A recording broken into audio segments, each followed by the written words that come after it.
Turn your hymn book to number 317. Number 317.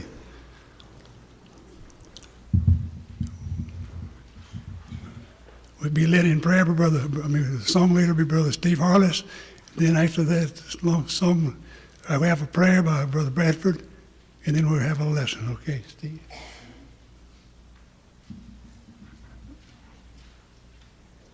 We'll sing the first and last verse, 317. 'Tis a sweet and glorious thought that comes to me. I live on, yes, I live on. Jesus saved my soul from death, and now I'm free. I live on, yes, I live on. I live on, yes, I live on. Through eternity I live on. I live on, yes, I live on. Through eternity I live on. In the glory land with God upon the throne, I live on, yes, I live on.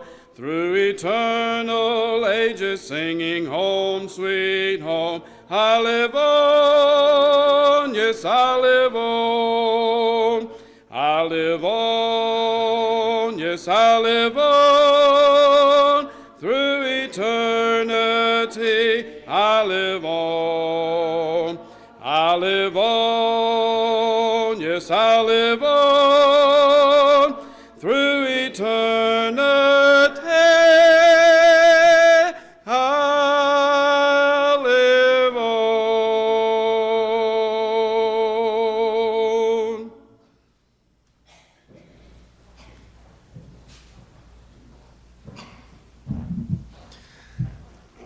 Let us pray. Father, we come to you tonight thanking you for everything you give us, for the blessings of the day, for the blessings that we have in this life, and being able to come to you as children to their Father. Father, we ask that you bless the ones who are away from us this evening because of sickness. Bless them and bring them back to their health so that they might be back with us once again and about your service. Bless those who have spiritual needs. Bless and comfort, Father, and help us to be the examples that we need to be for their lives. Bless the speaker tonight, Father. Give him the ready knowledge that he needs to present his lesson so that we may understand and that we might be better servants for you because of it. Now, Father, keep us in your care. This we ask in Jesus' name. Amen.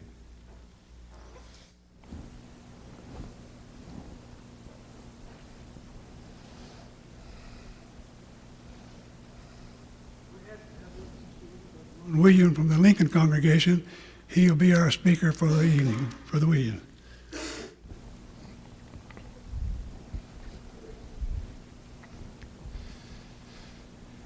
It indeed is a pleasure to be with you again.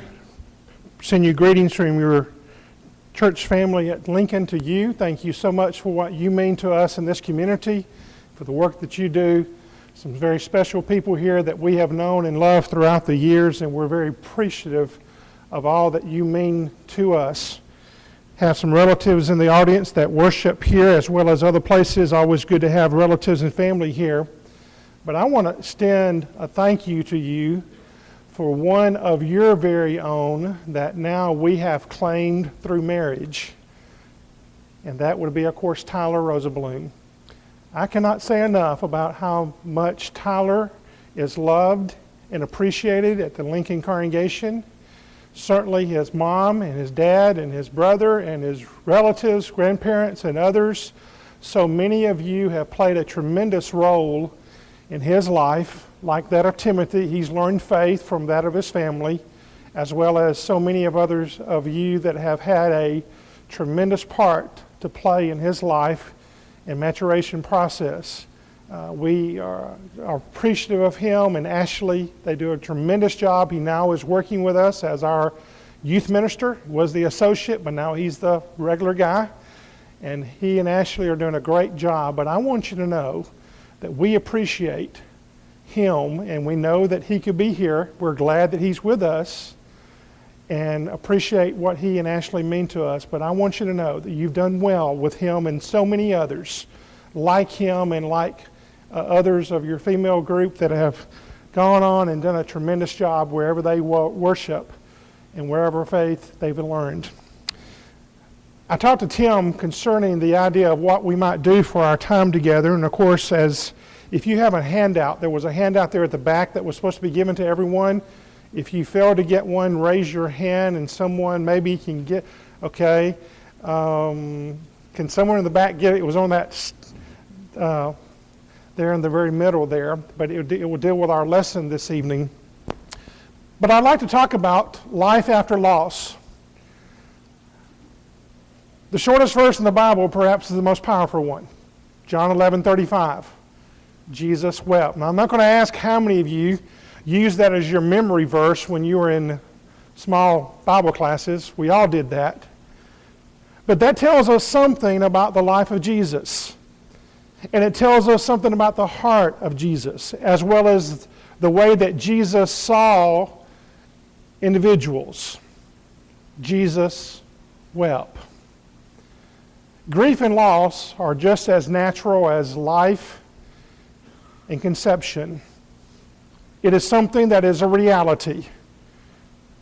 If you think about the idea of grief and loss, think about it. 100% of us, every single one of us in this audience today, are affected by grief and loss.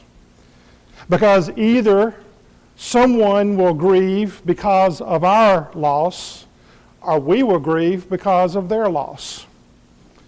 So therefore, every one of us, 100% of us, are affected by that. And so what we need to understand is that just as natural as birth is, so is as natural the idea of the end of life. I realize that you have an expert among you in regard to Lonnie Jones, and we love and appreciate Lonnie in this community. We all take him for granted, but he is a tremendous resource to those of us as ministers who work in the community in regard to counseling and such things. And I know Lonnie would be just as, if not better, qualified to talk on this tonight.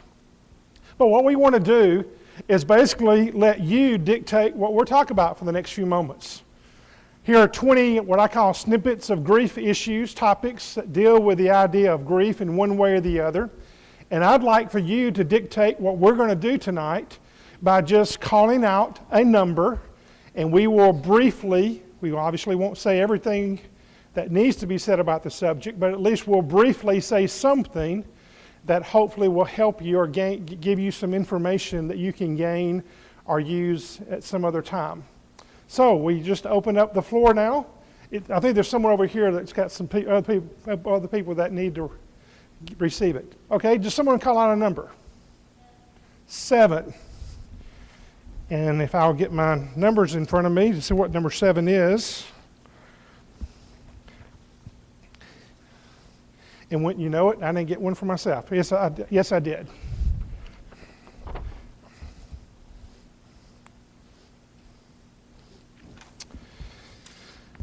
The best thing to say to someone dealing with any kind of grief loss is what comes from the heart and not what comes from the head. Why do I say that? Because from your heart, it's genuine. From your head, it may be pre-rehearsed, if you understand what I'm saying. We sometimes say things to other people because we hear someone else say that. And we never really think about whether that's really the actual correct thing to say. But when you say something from the heart like, I love you, I'm sorry, I'm praying for you, I want to do something to help, those words cannot be misconstrued. They cannot be misunderstood or misinterpreted. And so the very simple, basic words that we say from our heart to someone dealing with any kind of loss are typically the best ones. Another number. Number 9. Anytime someone that we love or someone we know commits suicide, that family is going to be traumatized for the remainder of their life. There are all kinds of issues that they have to deal with. There's the issue of the event itself. There's the issue of why it happened, of what could have been done to have helped the situation so that that individual might not have made that decision. There are the ramifications of how people will be dealing with that in time to come with you. Suicide, and to sort of give you an idea of what number 6 is what we call a disenfranchised grief issue. It is an issue that is readily not recognized or given a lot of credibility because of what has happened in regard to the situation. So anytime there's a suicide situation, you're dealing with a tremendous amount of pain, a tremendous amount of loss, a tremendous amount of traumatic issues that are going to have to be dealt with for a long, long time. Individuals that have to deal with loved ones or friends or family that commit suicide always ask that question, why? And sometimes there's not an answer there. So just remember, if you're dealing with someone that is dealing with the reality of suicide in their life, please be extra special kind and benevolent to them, because I guarantee you most folks around them are not in that regard. Another number, 14. Just imagine that your life is based upon, well, let's just say, we all know that life's based on relationships. Every life that every one of us in this audience have relationships that are important to us. And if we chose to get married, regardless of whether it was one day or 55 or 60 or 70 years, then everything about their life is based upon the relationship that comes through that relationship of marriage. Everything. Family, personal relationships, the marriage relationship itself of intimacy, financial relationships, church relationships, social relationships, job relationships, finance relationships, on and on we could go. Everything goes around the core wheel of a relationship within that marriage. So what happens when one individual dies? All those relationships, do they stay the same? No.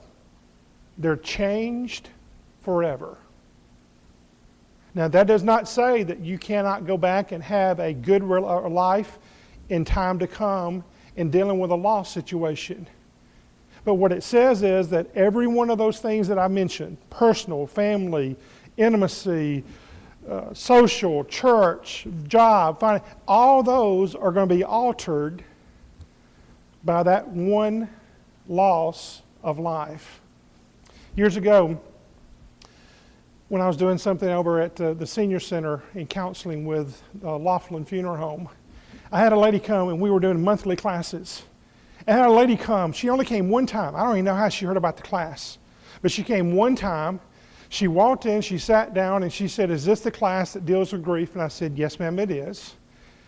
And she didn't even introduce herself. She said, we started the discussion of what I thought we were going to talk about that particular day. And she said, "I've got a question to ask." I said, "Yes, ma'am." She said, "I'm dealing with the grief loss of my former ex-spouse who I was married to for 42 years. I said, "Yes, ma'am." She said, "He was a sorry, no good rascal. He was unfaithful to me several times. And he died in someone else's home with some other kind of woman. We've been divorced for years. But I'm grieving over his death, and my adult children are giving me grief because I am grieving. What's wrong with me?" Now, again, put yourself in, I didn't know this lady I was going to say Adam, from Eve.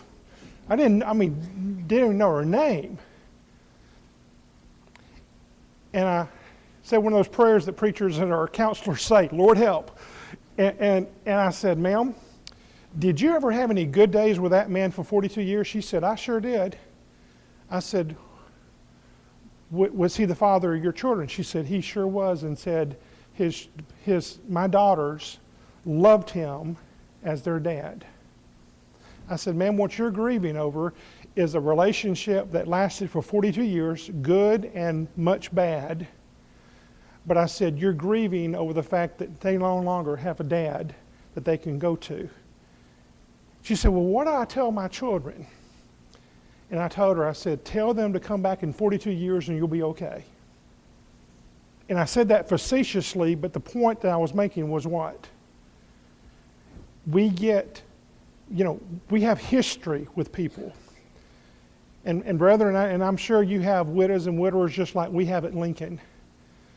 Be kind to them. Try to put yourself in their shoes, and it's impossible for you to do, those of us who are married and have our mates. But just remember, they're dealing with a history that no longer is written, but yet in their mind and in their heart, they still play it over and over again. Another number. Number 2. People don't grieve in the same way because we're all individuals. We all have our own makeup. We all have our own personalities. We all have, in regard to any kind of loss situation, the way that we look at a situation, whether it's pro or con, negative or positive. We all have our own individual likes and dislikes. Another issue that deals with parameters and grief issues is the idea of what's going on during that time frame. Was your attention totally on that grief loss, or were there a lot of other things going on at that same time that you couldn't give as much time to? Socioeconomic relationships have something to do with that. The way you've dealt with grief loss before in your life has something to do with that. The way your family deals with grief loss has something to do with it. You get the idea why we're all different? Well, because of all these parameters. And so therefore, when people are grieving and you see someone grieving one way and someone else is grieving another way, what's sometimes the perception? You're grieving correctly and you're grieving incorrectly. I can say that to him. That's my cousin right here, okay? So we love Andrew and Julie and the kids. But you see, that's not true. They're grieving the way perhaps from their perspective, and Andrew's grieving from his perspective. Totally different situation. But again, the same grief loss. So people grieve differently. Go back and study John chapter 11 sometime and notice the differences of Mary to Martha in the grief loss of their brother Lazarus. Another number, 11. 3-step survivor guide. Doug Manning, who's written several books on grief, gave a real short, brief idea of grief. And basically, the reason I like it is so simple, I can remember it. Number 1, in your grief journey for a period of time, particularly after the initial loss of whatever that is, all you want to do is get by. Just exist. Just survive. Get up in the morning when you even don't feel like getting in the morning. Put your clothes on and go to work or go do the things that you need to do even though you don't feel. Get by. Sometime in your grief journey, you want to start getting better. Get better. Do things that will facilitate that. Do things that will encourage that. You want to try to get better. Thirdly, eventually in your grief journey, you want to get beyond. Why didn't I say get over? Because you never get over grief. Folks, we don't get over grief like we get over the flu. But how many times have I heard people in my grief classes or in congregations where my brother and I have done workshops, and they come up to me and said, people are so impatient. After 6 months, they come up to me and say, you're not over this by now? What's wrong with you? For a period of time, get by. Secondly, get better. Thirdly, get beyond. By the way, that's a real simple process of helping, of communicating with people in regard to what you're dealing with. If Andrew had some kind of grief loss and he came to you as a church family member and you asked him, Andrew, how are you doing today? And Andrew says, I'm getting by. What has he told you without saying anything else? He's hurting. It's a rough day. He's had traumatic decisions, and you need to be kind to him. See the word? That's why I like those simple words, is because they convey a lot of vocabulary that we need to keep in mind. Get by, get better, get beyond. Another one. 17. Anything you do from the heart cannot be misinterpreted. And I'm not trying to give accolades to our elders, but a few years ago we had a very long, hard illness of one of our church members in the hospital. I mean, they were in and out of the hospital for months until they eventually passed. Somewhere in the midst of all that, it dawned on the elders, it dawned on me, and I talked to the elders and we talked about it together. You know what? Every time one of those church members or one of those family members came up to stay with that individual, when they got out to the parking lot, guess what they had to do? $2 for a token. And the elder said, not ever again. And so we buy tokens for our church members. I'm sorry, we love you folks, but we're going to take care of our own folks in this regard. Occasionally I'll hand them out to somebody else, but that's my job. I'm to have tokens when I go to visit the hospital. And if you're going to be there for 5-6 days, guess what? You get several tokens. And if you need more, you know where I am. What does that say? And I tell them, well, don't thank me, thank the elders. And I've had non-church people tell me, you don't know how much I appreciate that. But what does that say? I'm thinking of you. Here's something that I can do, and I'm going to do it. Folks, that's what we need to be doing when it comes to any kind of grief loss. Something that needs to be done, do it. Yard needs to be mowed, mow it. House needs to be clean, clean it. Someone needs to be picked up at the airport for the funeral, go pick them up. Someone needs a place to stay. Food, and I know we do food, but you know what? 2 months after that loss, guess what? They're still wondering if anybody cares. A casserole, food cards. This is something we sometimes do. We find out where they live or what they like, and we go buy food cards and say, here. Your schedule is going to be different from our schedule. Whenever you need something, here's a food card. Gasoline for the car. You see the point? Just think about what you can do. Simple things are the best things when it comes to any kind of grief and loss situation. Another one. 13. Anytime we deal with the loss of a child, it's overwhelming. Why? It's an unnatural situation. It's away from the birth order situation. We all think and we all realize that those of us who are older are supposed to go before those who are younger. And when the opposite happens, it sort of messes everything up.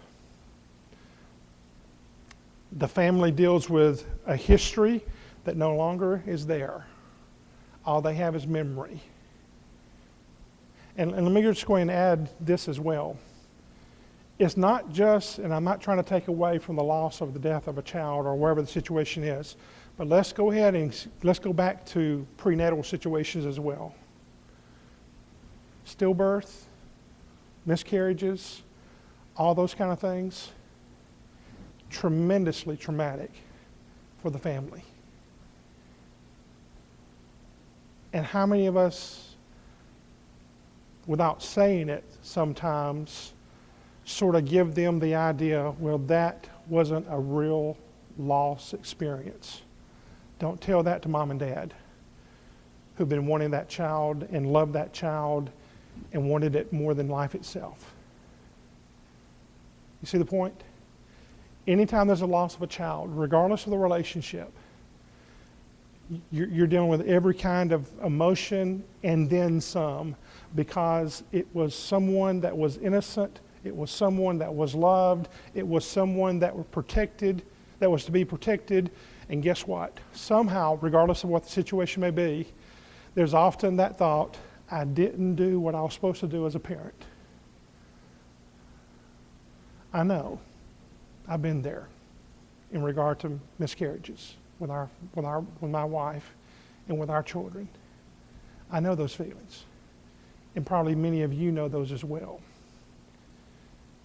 The loss of a child is tremendously traumatic. Another one. Number 12. Let's combine two together, if you don't mind. Let's combine 12. Where's the one about property? 15. Let's combine 12 and 15 together. The 27th of April, and some of you may be in this very audience that lost property. We know parts of the city that did. I'm from Northport, Tuscaloosa, and you know what happened down there. Think about it. There's that shock factor that lasts. You would like for it to last for a long, long time because you don't at least feel that way. But you're shocked that this has happened. And someone begins to insinuate, whether it's the insurance person or some other kind of individual, well, you ought to be grateful for your life because after all, it was just a house. But what was inside that house? A home. That's what was inside that house. Can some of those things inside that house ever be replaced? And I'm not talking about things. Maybe this is a bygone era or years gone by, but do you remember the scratches on the framework when you measured your kids, as to how tall they were? You're ever going to replace that again? Nope. And all those idiosyncrasies that made that house a home, are you going to be able to build it exactly the same again? Nope. Regardless if you tried, it's not going to be the same because things have changed. So you're dealing with shock. You're dealing with a traumatic loss of things that were yours that are no longer there.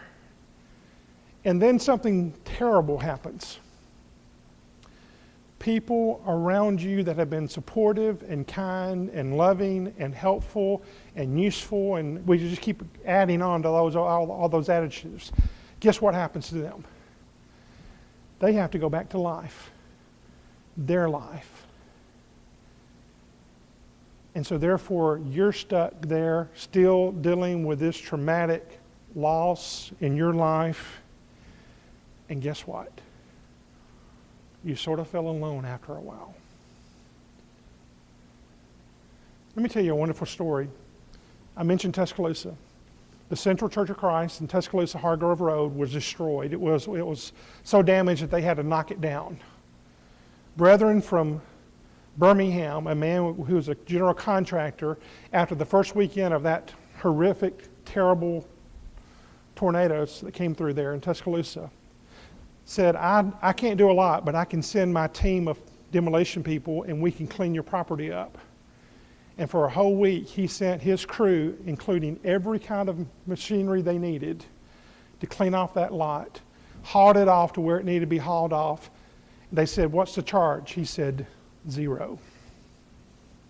They estimate he saved them $150,000 to $200,000 just off the bat. My home congregation of Northport, where my mom and dad have been as ministers, or dad as minister for 52 years, and other wonderful people there, are now taking brethren from all over the United States that are wanting to go and work there, and they're staying at Northport, or either in their building, or staying with church members. They've already had over 400 people since April 27th that have come in, and they expect another 200-300 the rest of the summer. They go and stay with them. They go over to Hardgrove Road to Central every day. They have a work list for them to do of people that need help in the community, and they're helping. Now let me ask you a question. A year from now, 2 years from now, 5 years from now, what do you think the people of that community are going to think about that church at Hargrove Road? You think they're going to remember them when they have a personal problem of life? Do you think that they might be inclined to go to church with those brethren? Do you think they might want to talk to them about, and by the way, they have a full-time evangelist from West Monroe, Louisiana, that is there on site, there at Central every day, just to be of help, to sit down with people and talk to them about Christ. They baptized 14 people already. You see, folks, in difficult situations of life, there are things we can do. And don't just think that because there are certain things you can't do doesn't mean that there are things that you can do. And if you can't do any of that, send them money. Send them through the church, whatever the case may be, to help out in a situation like that. Another number. 5. Good news about this is children grieve much more efficiently than we do. Why? Think about that. Why do children grieve much more efficiently than those of us who are adults? They're honest in their feelings. Yes, ma'am, what? Same thing. There must be twins. Okay. Okay. They're honest with their feelings. God made children cognitively with emotional battery that can only handle so much emotion. And when it gets to the point that it's overloaded, guess what? Children say, that's it. I'm finished. I've got to go do something else. Which will explain why a child may be grieving, crying, anxious, whatever the issue it may be, for 10 minutes, and then 5 minutes later on, you see them kicking a can or running with their friends or doing what children do. Because cognitively speaking, they've handled all they can handle. And they go on and get back to life. It's sort of a hit and run situation, or they go there and then they move back and do something else. We don't do that. We like to sort of sit in our grief. We like to sort of stay with it 24/7. Children do not do that. Do not make the mistake of thinking, though, that children do not grieve. Studies show that children 6 months of age do understand that something traumatic has happened within a relationship or a family relationship. They may not understand that someone's died or that they've lost a house or there's a divorce or whatever the case may be, but they understand something has happened. So but children do grieve differently than we do. Another number. Number 1. Over at the Rocket Center, there's a 5-stage rocket over there. And some of you may have been responsible for it. Thank you for your service as they're getting ready to have the last shuttle launch in just a couple of days. Some of our church members, Bob and Teresa and Anna Marie, are going down, and I am totally 110% envious of them. I will be watching it via the television set. But that 5-stage rocket, literally, stage 1, stage 2, you understand the way it works. Some of you built it probably or had something to do with it.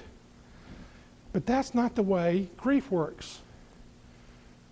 You don't just go through one stage and then you kindly and compassionately and politely go. You don't do that.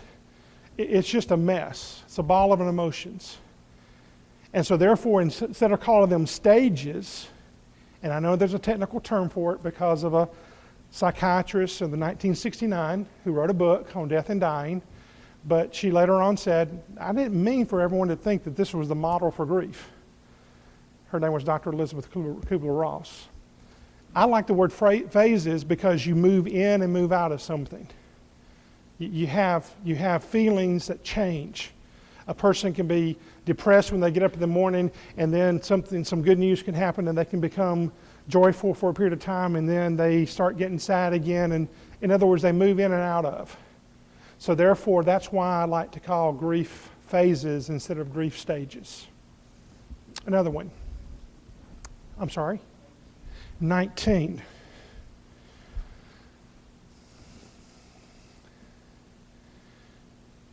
Sometimes as in the church, we have understood,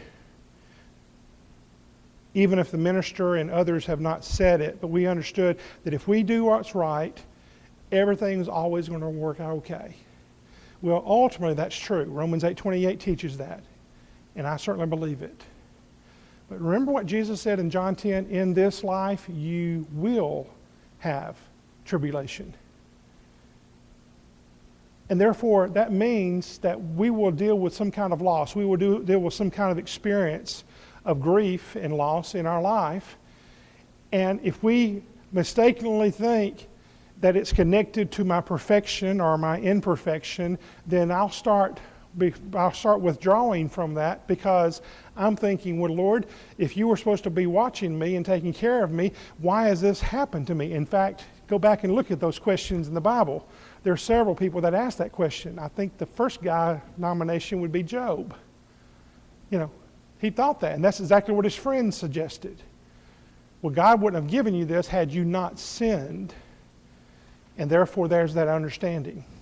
In regard to our personal faith, it may be the first time something traumatic happened. It may be the 5th time, the 10th time. Regardless of what it is, it's how we look at it and understand it. Because a lot of times people withdraw in regard to their personal faith. They're afraid to admit that they're questioning why this has happened to them. Well, folks, did not our Lord ask in the Garden of Gethsemane, why have you forsaken me? Now, Jesus knew the answer. But think about it. As a human being, he asked, why have you forsaken me? We need to understand that when we deal with loss, any kind of loss situation, our faith may be troubled a little bit. That's okay. I've had people come and tell me, I'm mad at God. I said, okay. Well, isn't that wrong? No.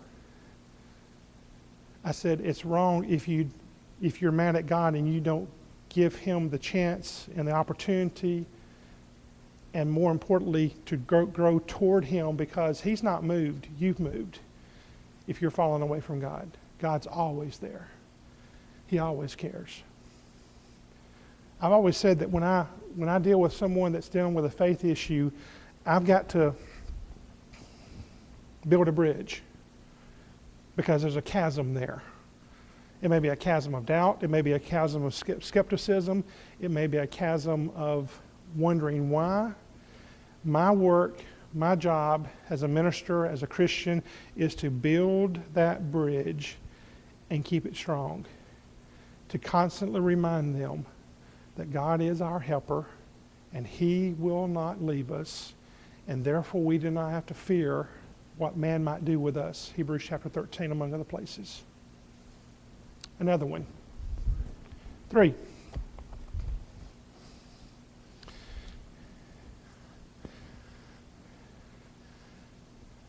How many of you are going to go tomorrow and say, we had the most interesting conversation at church last night. Let me talk to you about grief. How many people at the soda fountain or at the rest station are going to sit around and want to talk to you about that subject? Probably that number. Why? Because a lot of folks are afraid to talk about grief, because I call it the Jonah syndrome. They're afraid that if they talk about it, guess what? It might just happen. That's what they think. And I've already mentioned that 100% of us are affected by it one way or the other. But yet we still kid ourselves that it's not going to happen to someone we know and someone that we love.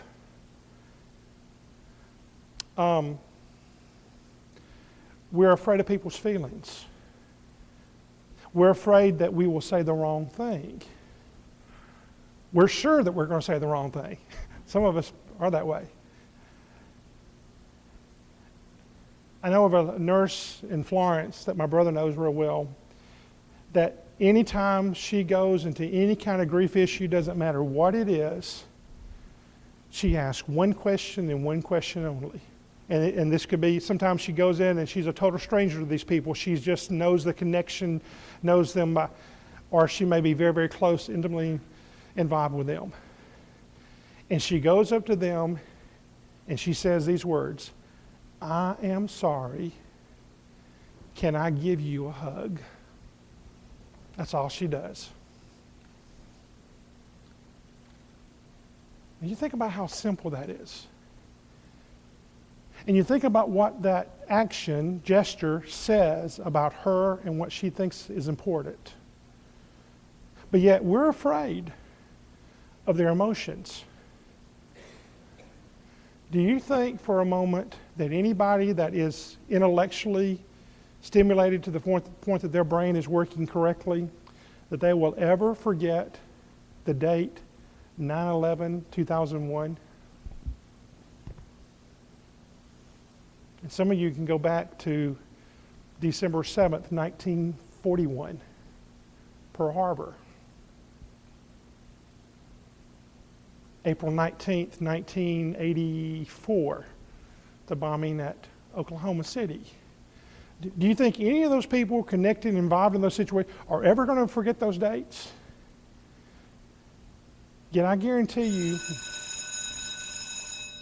many individuals that are around those people at those times will be afraid to say something because they're afraid they'll say the wrong thing. Folks, they know what's going on. If they can cognitively understand that, they know what's happened or what happened long ago. Just let them know, hey, I wasn't there, but I want you to know I'm thinking about you. That will mean more to them than anything else you can do. Another number, 20. Worst grief possible.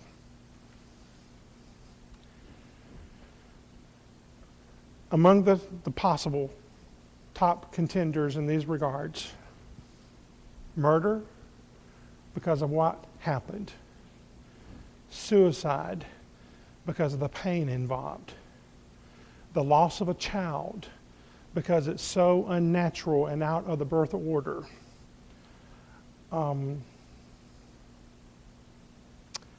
something called, and I'm having memory loss for a second.